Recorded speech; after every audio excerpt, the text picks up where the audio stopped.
Hello guys, आज मैंने एक नया शॉर्ट एंड स्वीट टॉपिक तैयार किया है। आप लोगों को पसंद आए तो आप लाइक एंड सब्सक्राइब ज़रूर करना।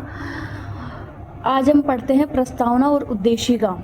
ये भारत की प्रस्तावना दी हुई है, जिसको आप पढ़ना अच्छे से। इसके एक एक लाइन में से क्वेश्चंस बनता है।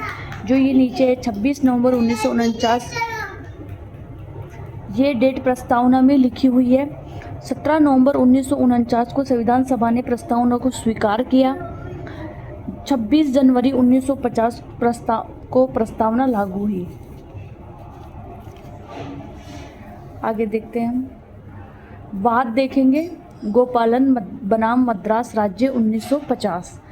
इसमें प्रस्तावना के बारे में कहा गया है कि उच्चतम न्यायालय ने कहा है कि प्रस्तावना की प्रकृति अवाद योग्य है, मतलब वाद योग्य नहीं है, अर्थात गैर न्यायोचित या न्यायालय द्वारा परिवर्तनीय नहीं है। मतलब ये न्यायालय द्वारा कोई परिवर्तन नहीं हो सकता। बेरुआड़ीवाद 1960, ये सारी सीरीज वाइज लिखे हुए हैं, आपको आसानी रहेगी। प्रस्तावना संविधान का भाग नहीं है। इसमें संशोधन किया जा सकता है, लेकिन किसी भी अनुच्छेद की भाषा संदिग्ध लगे तो प्रस्तावना की सहायता भी ली जा सकती है। सज्जन सिंह बनाम राजस्थान राज्य 1965। प्रस्तावना संविधान सभा के सदस्यों की मस्तिष्क की उपज है। इसमें यह कहा गया है। गोलकनाथ बनाम पंजाब राज्य 1967। प्रस्तावना संविधान सभा के कार्यों का निचोड़ है, अतः प्रस्तावना उन सिद्धांतों का निचोड़ है जिनके आधार पर सरकार को कार्य करना है।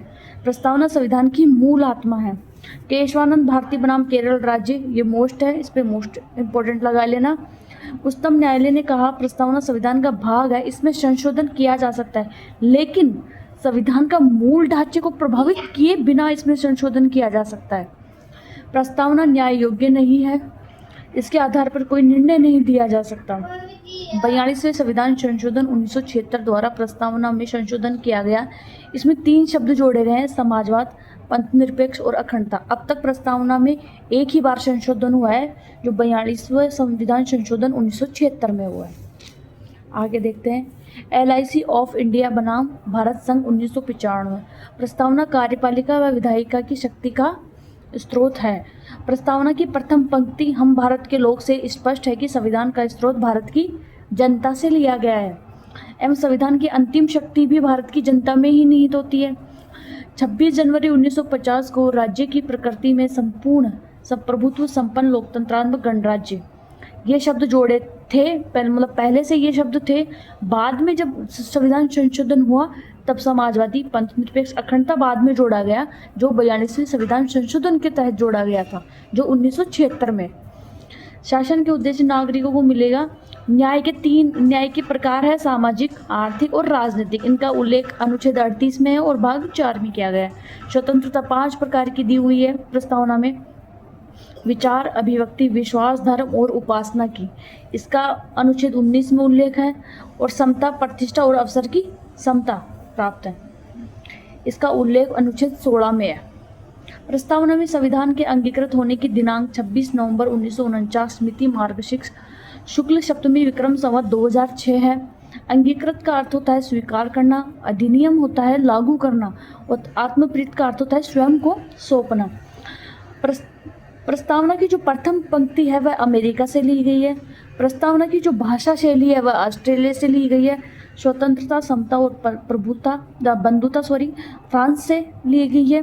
सामाजिक, आर्थिक, राजनीतिक सोवियत संघ रूस, जो 1917 की रूसी क्रांति थी, वहाँ से ली गई है। आगे देखते हैं।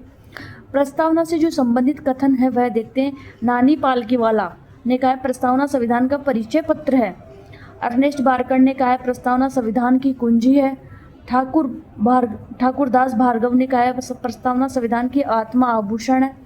मोहम्मद हिदायतुल्लाह ने कहा है प्रस्तावना संविधान की मूल आत्मा है। KM मुंशी ने प्रस्तावना संविधान की राजनीतिक कुंडली है।